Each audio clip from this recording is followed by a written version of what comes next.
Hello everyone, welcome to NEET Mantra. My self is Vikas Jahangir.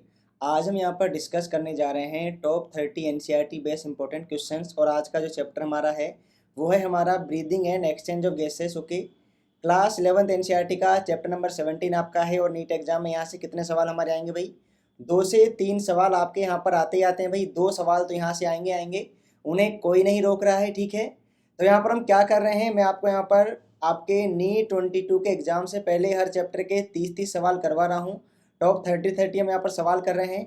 Class 11th की unit 1 हो चुकी है। क्लास 12th का भी आपका जो रिप्रोडक्शन वाला यूनिट है वो भी कंप्लीट हो चुका है।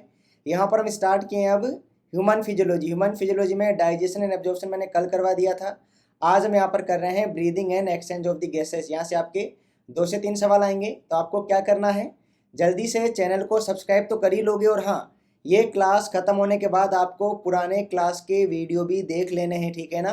उसमें मैंने टॉप 30 क्वेश्चन इंक्लूड किए हैं। एनसीईआरटी तो आपको रिवाइज करनी है। चलो भाई स्टार्ट करते हैं। आपको क्या करना है, जब यहाँ पर मैं सवाल पढ़ूंगा तब आप जल्दी सवाल को पढ़कर कमेंट में आंसर कर सकते हैं, ठीक है। ये प्रोसेस आप अपनाएंगे भाई। यहाँ पर पहला सवाल देखिए आप। यहाँ पर पहला सवाल क्या कह रहा है सर हमसे, which of the following is incorrect. यहाँ पर हमें क्या इनकरेक्ट लग रहा है, कौन सा स्टेटमेंट हमें सर यहाँ पर इनकरेक्ट लग रहा है। 4 ऑप्शन हमारे पास हैं। ये आपका ऑप्शन ए है। यस सर, 4 ऑप्शन हमारे पास हैं। ये आपका ऑप्शन ए है, ये आपका ऑप्शन बी है, ये आपका ऑप्शन सी है, ये आपका ऑप्शन डी है। देखते हैं यहाँ पर, gills gills branchial respiration most of the aquatic arthropoda and the Mollusca. ये तो सही बात है। जो गिल्स हैं आपके वो कहाँ कहाँ मिलेंगे, आपके एक्वेटिक लाइफ फॉर्म्स में मिलती है, ठीक है। उसके बाद लंग्स लंग्स हमारे मिलते हैं सर जो ज़मीन पर रहते हैं, टेरिस्ट्रियल में। लोअर इन्वर्टिब्रेट जैसे कि स्पंज, स्पंज में क्या आपके मॉइस्ट स्किन होगा। इंसेक्ट का सबको पता है ट्रेकियल ट्यूब। तो यहाँ पर आपका ए भी सही है, यहाँ पर सर बी भी सही है, डी भी सही है। गलत किया हुआ सर हमारा यहाँ पर ऑप्शन सी आपका यहाँ पर गलत हो जाएगा। क्यों? क्योंकि देखो स्पंज में आपके मॉइस्ट स्किन नहीं, स्पंज में क्या होता है, स्पंज में हमारा होता है sir body surface, journal body surface के थ्रू होता है रेस्पायरेशन ब्रीदिंग आपके कहाँ पर, स्पंज में, ठीक है। Gases exchange. मॉइस्ट स्किन कहाँ का मिलेगा आपको, मॉइस्ट स्किन आपको 2 जगह मिलता है। एक तो आपका फ्रॉग में, और एक सर आपका इन्वर्टिब्रेट का एक फाइलम है एनालिडा अर्थवॉर्म, यहीं पर आपके होता है मॉइस्ट स्किन से। यस सर, मॉइस्ट स्किन से यहाँ पर आपका होगा रेस्पायरेशन। इसे क्या कहते हैं, कुटेनियस। तो यहाँ पर करेक्ट आंसर हमारा क्या हुआ, option C, lower invertebrate like sponge moist skin नहीं होगा। यहाँ पर क्या होना चाहिए था, आपका बॉडी सरफेस होना चाहिए था। Option C is the correct answer. अगला सवाल आप यहाँ पर देखिए, the trachea primary secondary and tertiary bronchi and initial bronchi are supported by. जो आपके यहाँ पर ट्रेकिया है, प्राइमरी ब्रोंकाई है, सेकेंडरी ब्रोंकाई है, टर्सरी ब्रोंकाई है और इनिशियल ब्रोंकाई है, ये किससे सपोर्ट होती हैं। तो सर आप यहाँ पर देखिए जल्दी से, ये तो हमें पता है कि आपके कंप्लीट नहीं, इनकम्प्लीट इनकम्प्लीट कार्टिलेजनस रिंग होती हैं। और ये कहाँ पर होती है इनकम्प्लीट, ये आपके वेंट्रल इनकम्प्लीट होगी या डोर्सल इनकम्प्लीट। देखो आपके ट्रेकिया से मान के चलिए आप, तो ऐसे ये रिंग है, तो कहाँ पर ये इनकम्प्लीट लग रही है, ये सर हमें इनकम्प्लीट लगती है कहाँ पर, डोर्सली, डोर्सली इनकम्प्लीट होती है आपके ये, ठीक है। अगला सवाल हमारा ये रहा, एल्वियोलाई के बारे में गलत बात आपको यहाँ पर क्या लग रही है। 4 स्टेटमेंट हैं। पहला कह रहा है very thin and irregular walled structure. Option B कह रहा है vascularised bag like structure. Option C कह रहा है terminal bronchiole give rise to the alveoli. और ऑप्शन डी कह रहा है प्राइमरी ब्रोंक्यूल। गलत क्या लग रहा है हमें, देखो स्टेटमेंट ए सही है, thin and irregular wall, vascularise bag like structure, terminal bronchiole आपके बनाएंगे क्या, एल्वियोलाई और एल्वियोलर डक्ट। प्राइमरी ब्रोंक्यूल नहीं, प्राइमरी तो आपके सेकेंडरी बनाएंगे, सेकेंडरी फिर आपके टर्सरी बनाएंगे, टर्सरी फिर से हमारे टर्मिनल बनाएंगे, ठीक है। और ये जो टर्मिनल है ये आपकी क्या बनाएगी, एल्वियोलर डक्ट एंड एल्वियोलाई। ये बात आपको याद रखनी है, इनको क्या क्या कहते हैं, एक्सचेंज जोन कौन सा है, कंडक्शन जोन कौन सा है, उस पर मैं सवाल पूछ लूंगा। ये सवाल मैंने पूछ लिया। The part starting with the external nostril up to the terminal bronchiole. पहला आपका क्या है, एक्सटर्नल नोस्ट्रिल से टर्मिनल ब्रोंक्यूल तक, ठीक है। और दूसरा आपका यहाँ पर क्या है, एल्वियोलाई और उसकी डक्ट क्या क्या बनाती हैं रेस्पेक्टिवली बताना है।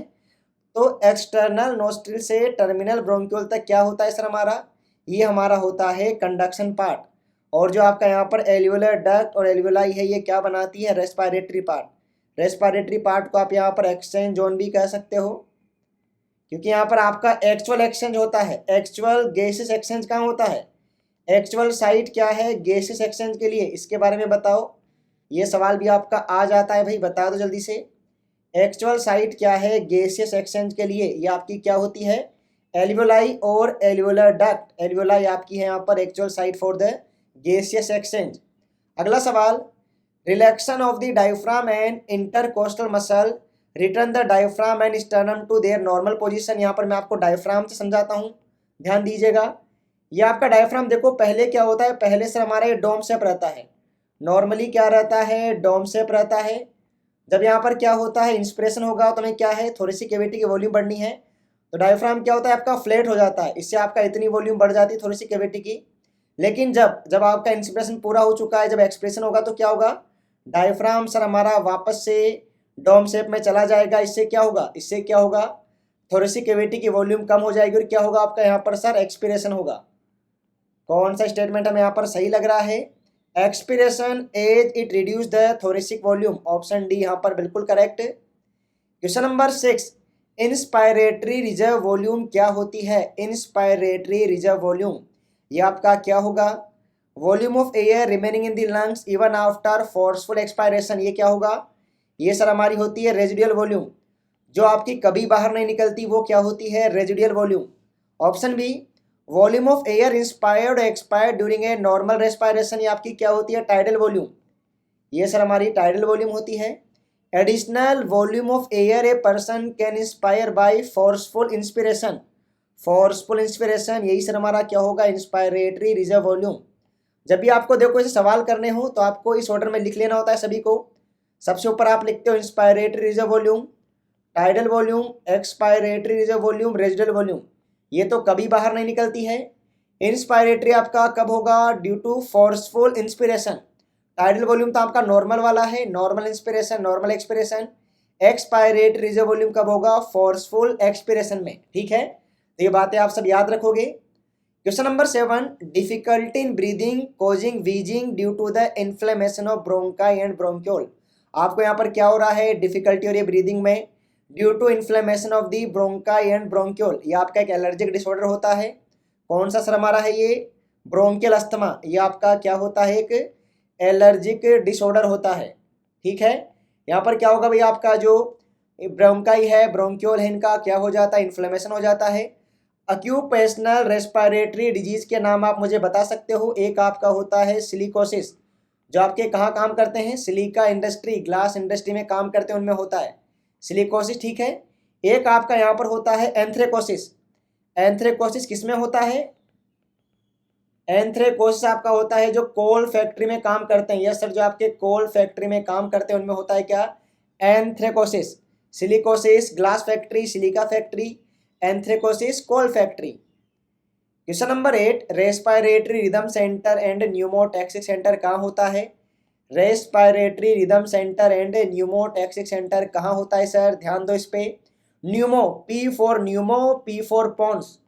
और जितने भी आपके रेस्पिरेटरी सेंटर हैं, कार्डियक सेंटर, ये सब कहाँ मिलते हैं? ये मिलते हैं मेडुला में। तो इसका जवाब क्या होगा? रेस्पिरेटरी रिदम आपका मेडुला में और न्यूमोटैक्सिक सर हमारा पॉन्स में। ऑप्शन सी यहाँ पर करेक्ट है। ये डाटा आप MTR भी कर सकते हैं। Yes sir. अगला सवाल, role of oxygen in the regulation of the respiratory rhythm. देखो एक बात मैं आपको बता दूं, जो आपका रेस्पिरेटरी रिदम सेंटर होता है ये सर हमारा ऑक्सीजन के लिए सेंसिटिव नहीं होता है। ये आपका किसके लिए सेंसिटिव होता है? H+ एंड कार्बन डाइऑक्साइड के लिए। तो यहाँ पर ये लाइन आपके NCERT में भी दे रखी है। क्या कहा जाता है इसके बारे में?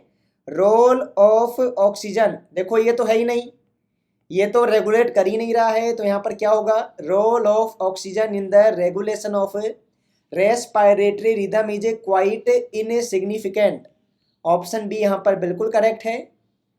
अगला सवाल देखिए, amount of oxygen is transported by the RBC in the blood.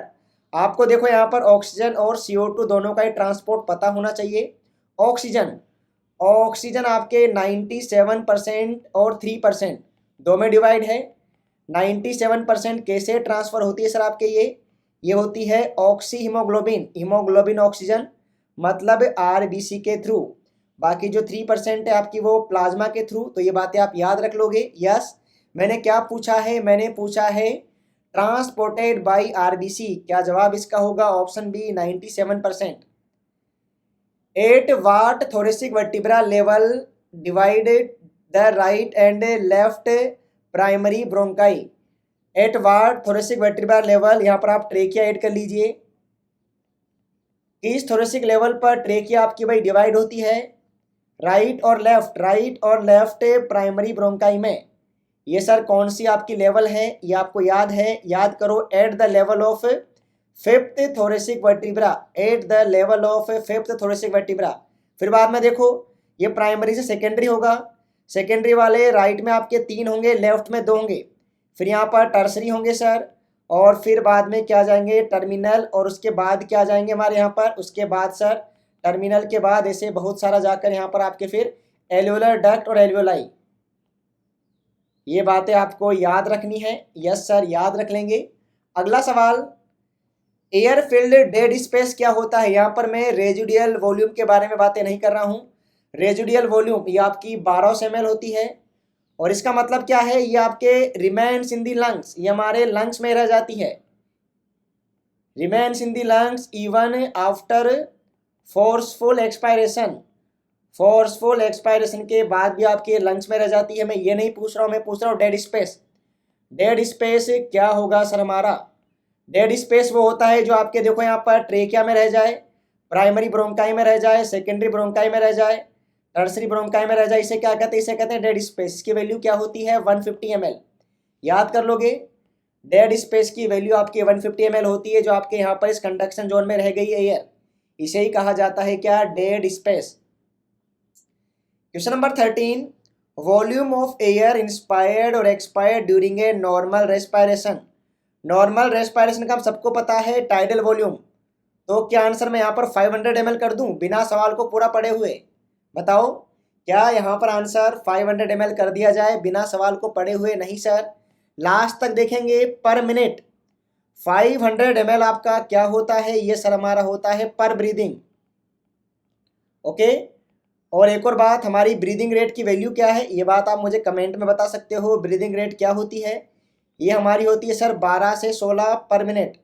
ठीक है, तो यहाँ पर आप क्या करोगे, 500 ml पर ब्रीदिंग है, मैंने पर मिनट पूछा है, तो सिंपल सी मैथमेटिक्स है। 500 को 12 to 16 से डिवाइड करो, मल्टीप्लाई करोगे तो आपका कितना आएगा 6000 से 8000 ml। और उसके अप्रोक्स आपको यहाँ पर क्या लग रही है, यहाँ पर आंसर आपका ए नहीं जाएगा। क्या आंसर जाएगा सर हमारा यहाँ पर ऑप्शन सी, पर मिनट पूछा था, इसीलिए कहता हूँ सवाल को ध्यान से पूरा पढ़ा करो। ठीक है, यस सर, सवाल को ध्यान से पूरा पढ़ेंगे, हमारे लिए काफ़ी ज़्यादा ज़रूरी भी है। सिली मिस्टेक में काफ़ी बच्चे सवाल को गलत कर जाते हैं। Volume of air accommodate in the lungs at the end of forced inspiration. देखो ऐसे सवालों को करने के लिए मेरी बात ध्यान रखो। सबसे पहले क्या लिखो, इंस्पायरेटरी रिजर्व वॉल्यूम, फिर tidal volume, expiratory reserve volume, residual volume. इसी ऑर्डर में आपका स्पायरोमेट्री पे भी आता है। ठीक है, ग्राफ भी आपका इसी ऑर्डर में आता है। यहाँ देखो क्या कह रहा है, फोर्स इंस्पिरेशन। फोर्स इंस्पिरेशन में सर हम इंस्पायरेटरी रिजर्व वॉल्यूम भी ले लेंगे, तो ये भी इंक्लूड होगा, ये भी सबको मिलाकर क्या कहते हैं, ये सब क्या है, टोटल लंग कैपेसिटी। अगर देखो इस सवाल में हमसे कहता at the end of normal inspiration, तो फिर ये तीनों होती। ठीक है, इसी तरह से आपको सवाल करना है। सवाल को अप्रोच करने का तरीका क्या है, सवाल को अप्रोच करने का तरीका आपका यही है, पहले आपको ये चारों लिखने हैं, फिर सवाल में जो भी कह रहा है उसको हमें फॉलो करते जाना है। ये काफ़ी हलवा सा सवाल है। Each molecule of haemoglobin can carry maximum कितने मॉलिक्यूल ऑफ द ऑक्सीजन। हर मॉलिक्यूल हीमोग्लोबिन का कितने molecule of the oxygen carry करता है। देखो हीमोग्लोबिन के अगर आपको स्ट्रक्चर पता है, अल्फा टू बीटा टू, तो 4 यहाँ पर चेन है, तो आप इसको ऐसे भी याद रख सकते हो, टैक्सी की तरह होता है, 4 ऑक्सीजन मॉलिक्यूल को कैरी करता है। 100 ml ब्लड कितना ऑक्सीजन डिलीवर करता है। ऑक्सीजन के बारे में 3-4 बातें याद रख लो। Oxygen 100 ml blood, 100 ml blood आपका देखो कितना ऑक्सीजन कितना सर डिलीवर कितना करता है, कैरी कितना करता है, कैरी कितना कैरी करता है, कितना डिलीवर करता है, डिलीवर कर रहा है नॉर्मली और डिलीवर कर रहा है एक्सरसाइज के ड्यूरिंग। तीनों का डाटा मुझे बता दो जल्दी से। यहाँ पर देखो आप, कैरी करता है 20 ml, डिलीवर करता है 5 ml नॉर्मली और फोर्सफुली कितना करेगा डिलीवर भाई आपका एक्सरसाइज में, एक्सरसाइज के टाइम कितना डिलीवर करेगा 15 ml। ये जो आपका बच जाता है वो आपके रिजर्व कहाँ काम आता है, ये आपके एक्सरसाइज के टाइम ही काम आता है। ये बात आपको याद रख लेनी है। डिलीवर के बारे में क्या होगा, 5 ml डिलीवर कितनी करता है, डिलीवर करता है 5 ml नॉर्मली। देखो यहाँ पर आपसे एक सवाल और पूछा जा सकता है, 100 ml of CO2, 100 ml CO2, 100 ml blood आपका, 100 ml D oxygenated blood, 100 ml blood आपका कितना CO2 डिलीवर करेगा भाई, 4 ml CO2 डिलीवर करता है at the level of alveoli. ये बात भी आप साथ में याद रख सकते हो। तो सारी बातें आपको याद कर लेनी है भाई, हो जाएंगी सर याद? यस सर हो जाएंगी। सवाल नंबर 17, dissociation of oxyhaemoglobin due to high partial pressure of the CO2 at tissue level. देखो मैं आपको यहाँ पर ऑक्सीमोग्लोबिन समझा देता हूँ भाई पूरा, आप इसको बिल्कुल ध्यान से समझने की कोशिश करेंगे, ठीक है ना। बहुत कम टाइम में समझाऊंगा और इतनी बातें बताऊंगा जितनी आपके नीट एग्जाम में काम आएगी बस, ठीक है। यहाँ पर देखो जो आपका ये कर्व होता है, सबसे पहले इसकी हमें शेप पता होनी चाहिए। पहले तो ये पता हो यहाँ पर क्या होता है, यहाँ पर हमारा होता है partial pressure of the oxygen, यहाँ पर क्या होता है परसेंटेज सेचुरेशन, ठीक है। अब देखो एक सिंपल सी बात है, इसकी शेप क्या होती है, नॉर्मली आपका ये सिग्मोइड होता है, नॉर्मली हमारा ये क्या होता है सिग्मोइड होता है। यहाँ पर एक बात आपको समझनी है, वो बात क्या समझनी पड़ेगी आपको यहाँ पर बिल्कुल ध्यान से देखो। जो बात आपको समझनी में बता दूं, अगर देखो आप अगर लेफ्ट साइड जाओगे, यहाँ पर अगर हम लेफ्ट साइड जाएंगे तो मैं एक और कर्व यहाँ पर बना रहा हूँ लेफ्ट साइड में, यहाँ पर देखो आप क्या होता है कम पार्शियल प्रेशर पर ही ज़्यादा सेचुरेशन है, मतलब लेफ्ट में क्या है आपकी एफिनिटी बढ़ती है, लेफ्ट में एफिनिटी बढ़ती है ऑक्सीजन और हीमोग्लोबिन के बीच में। राइट में क्या होगा सर, यहाँ पर राइट में देखो आप जब राइट की साइड ये शिफ्ट हो रहा है, राइट शिफ्ट यहाँ पर हो रही है, तो आप देखो सेम सेचुरेशन के लिए अगर मुझे इतना सेचुरेशन करना था, ओके, अगर मुझे यहाँ पर इतना सेचुरेशन करना था, ठीक है ना, इतना सेचुरेशन अगर मुझे यहाँ पर करना था, तो यहाँ देखो पार्शियल प्रेशर कितना कितना चाहिए, यहाँ देखिए आप इसमें तो काफ़ी कम चाहिए लेफ्ट वाले में, नॉर्मल में आपको मीडियम, और ये वाला देखो यहाँ पर कितना चाहिए सर, यहाँ पर ज़्यादा ऑक्सीजन चाहिए, ठीक है। तो इसका मतलब क्या है, यहाँ पर आपकी क्या होती है एफिनिटी कम होती है। ये बात आप याद भी कर सकते हो, लेफ्ट की तरफ जा रहे हैं तो सेचुरेशन ज़्यादा मतलब एफिनिटी बढ़ती है, राइट की तरफ एफिनिटी कम होती है, राइट की तरफ आपका क्या हो रहा है एफिनिटी कम हो रहा है। इतनी बातें तो आप याद रख ही लोगे। और बाकी जो ये क्या हो रहा है एफिनिटी कम हो रही है, एफिनिटी कम हो रही है ना, क्या हो रहा है ऑक्सी हीमोग्लोबिन टूट रहा है, तो क्या हो रहा है एफिनिटी कम हो रही है तो राइट शिफ्ट होगा। राइट शिफ्ट को कैसे याद रखोगे, BOHR, बोर किस में होता है, ये सर हमारा होता है राइट शिफ्ट में, ठीक है। बाकी हेल्डेन को कैसे याद रखोगे, हेल्डेन, हेल्डेन आपका कब होगा, हेल्डेन आपका होगा सर जब एफिनिटी बढ़ेगी, लेफ्ट शिफ्ट होगा लेफ्ट शिफ्ट में। और ये कब होता है लेफ्ट शिफ्ट में एफिनिटी कब बढ़ेगी आपका, जब ऑक्सीजन हीमोग्लोबिन जुड़ेंगे। और ये कहाँ पर होता है हेल्डेन में, लेफ्ट शिफ्ट L4 एल्वियोलाई। ऐसे आप इसे याद रख सकते हो, ठीक है। जो मेन बात आपको याद रखनी है वो याद रखनी है, ये आपका नॉर्मल कर्व है, yes sir.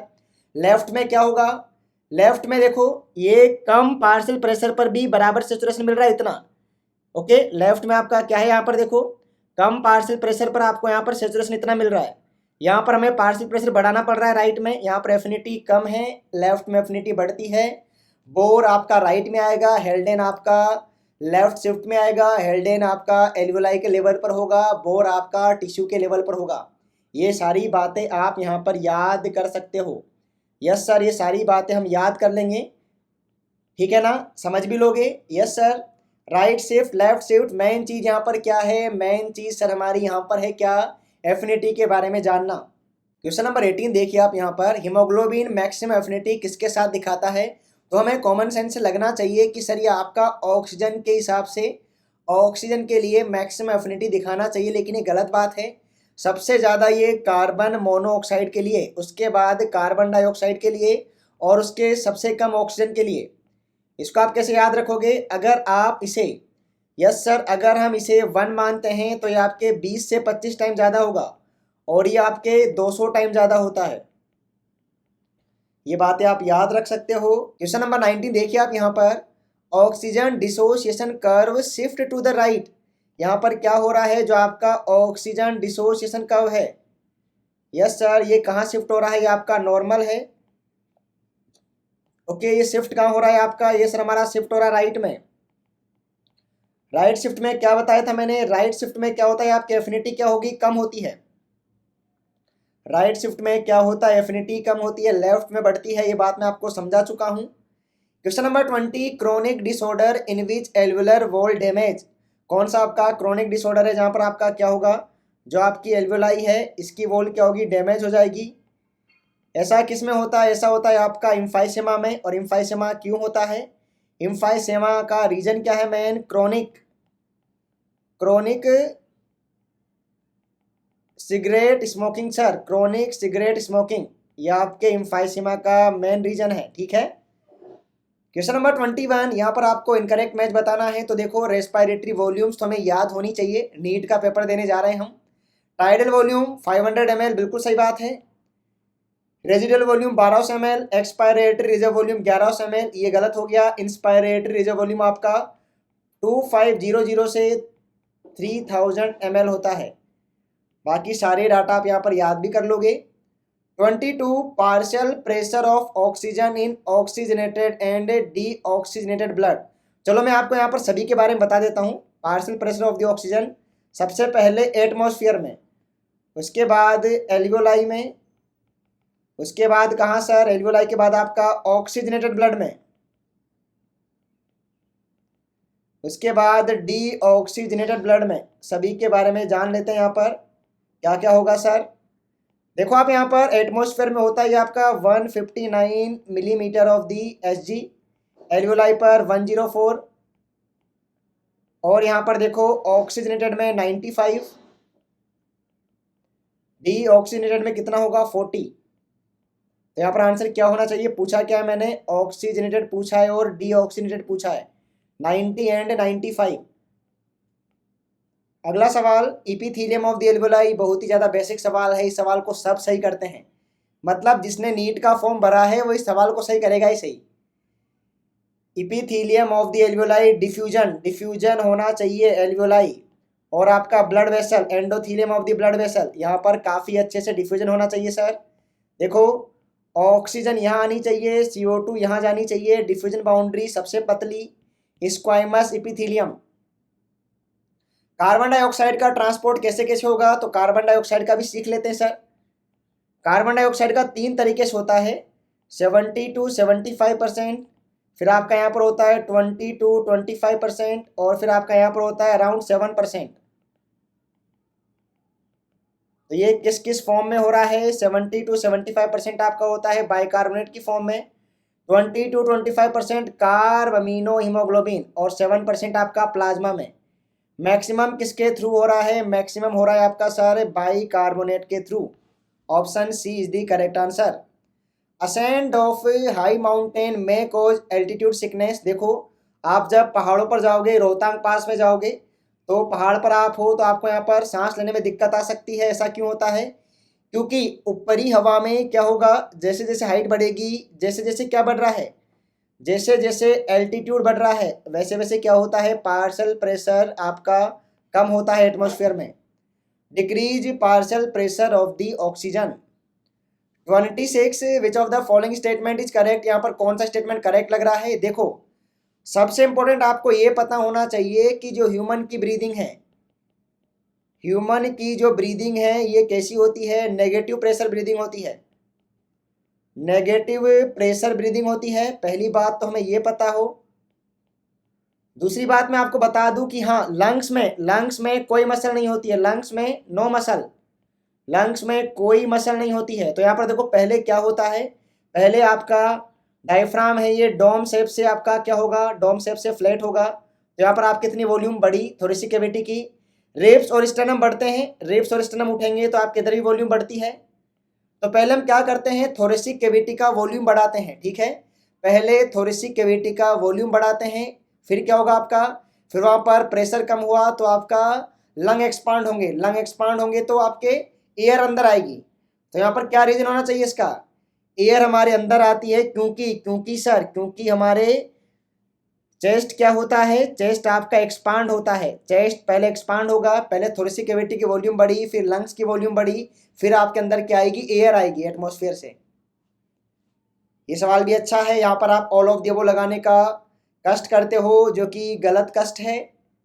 27 respiratory rate newborn में क्या होती है, पहले आपको अडल्ट के पता होना चाहिए।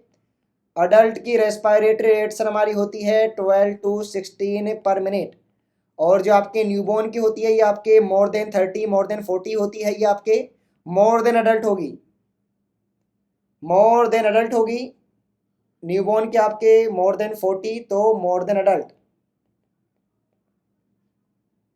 28 carbonic anhydrase is abundantly found in. Carbonic anhydrase आपका कहाँ मिलता है भाई, सबसे ज़्यादा कार्बोनिक एनहाइड्रेज कोई आपके यहाँ पर बाई कॉन्केव स्ट्रक्चर है, कोई सर हमारे यहाँ पर बाई कॉन्केव स्ट्रक्चर है, यहाँ पर कार्बोनिक एनहाइड्रेज को मिलेगा। देखो carbonic anhydrase H2O plus CO2, इससे क्या बनता है H2CO3।